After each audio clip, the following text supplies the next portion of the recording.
Be asking why the arbitrary line first drawn by the Romans still cuts northern Britain in two, creating two nations where there might have been three.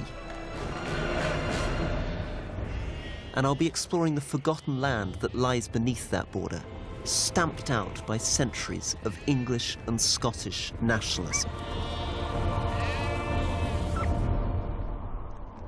I've walked across frontiers from Iran to Indonesia. I've worked on some of the most contested borders in the world, in Iraq, the Balkans, and Afghanistan. I'm fascinated by how borders are created and by what they do to people.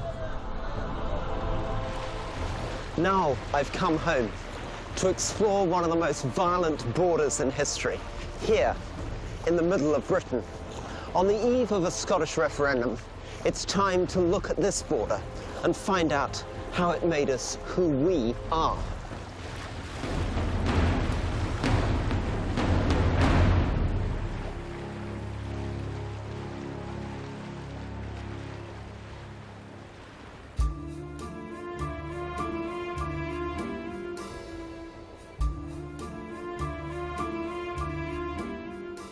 We've become very used to the border that divides England and Scotland.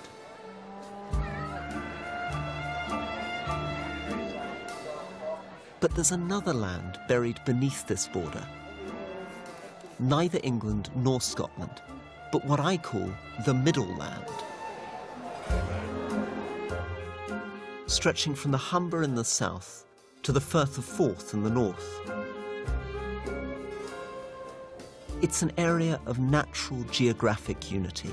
The unique climate and landscape of the Pennines and the Lake District blends seamlessly into the Scottish Cheviots and the Pentland Hills.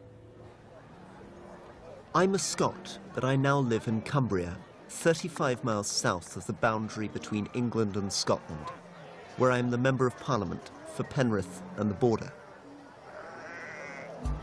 We're continuing a very, very long tradition here, back over 5 generations. I am surrounded by a middle land culture. Many congratulations, Rogan. Customs and traditions that can be found nowhere else in Britain.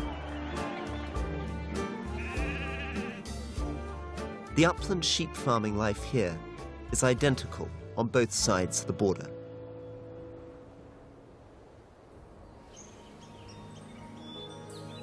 I've walked 1,000 miles through these hills, and I'm